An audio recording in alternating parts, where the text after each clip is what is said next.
Cemburu buta membuat Sugiono alias Sugi gelap mata. Ia nekat menikam seorang pria bernama Edward Valerian Gading alias Edo yang diduga sedang bersama dengan pacarnya. Peristiwa berdarah itu terjadi di depan kos korban Jalan Tukat Petanu Gang Kuntul nomor 12 Banjar Denpasar Selatan Rabu 27 April. Kapolsek Denpasar Selatan Kompol Maditeja Dwi Permana melalui keterangan persnya menjelaskan kejadian bermula sekitar pukul 19. Berdasarkan kesaksian wanita bernama Isna Utani alias Karisna yang tinggal di kos itu, papar Kapolsek Teja, awalnya saksi mendengar suara ribut-ribut. Saat mengecek keluar kamar, saksi melihat korban dan pelaku sedang berkelahi di depan kos.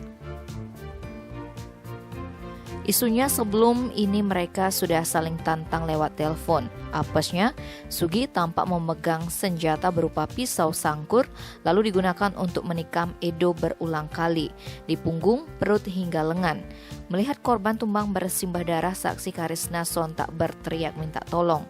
Tetangga kos serta warga sekitar pun berdatangan untuk memberi pertolongan sambil memanggil pihak berwajib. Sementara pelaku langsung pergi, selanjutnya korban dievakuasi dengan ambulan Badan Penanggulangan Bencana Daerah Kota Denpasar menuju Rumah Sakit Umum Daerah Sanglah. Menindaklanjuti kejadian itu, tim Opsnal Reskrim Polsek Denpasar Selatan melakukan penyelidikan dan menelusuri tempat tinggal pelaku. Pelaku diketahui bekerja sebagai operator sebuah kafe di Jalan Sedap Malam, Denpasar Timur. Dari informasi yang didapat petugas, ternyata Sugi telah kabur hendak pulang ke Jawa. Kemudian petugas melakukan pengejaran ke Kabupaten Jembrane dan berhasil mengamankan pelaku saat sedang menumpang mobil travel menuju Jember, Jawa Timur, Kamis 28 April pukul 2. Saat diinterogasi, pria itu mengaku cemburu karena mendengar kabar Karisna dan korban akan menikah.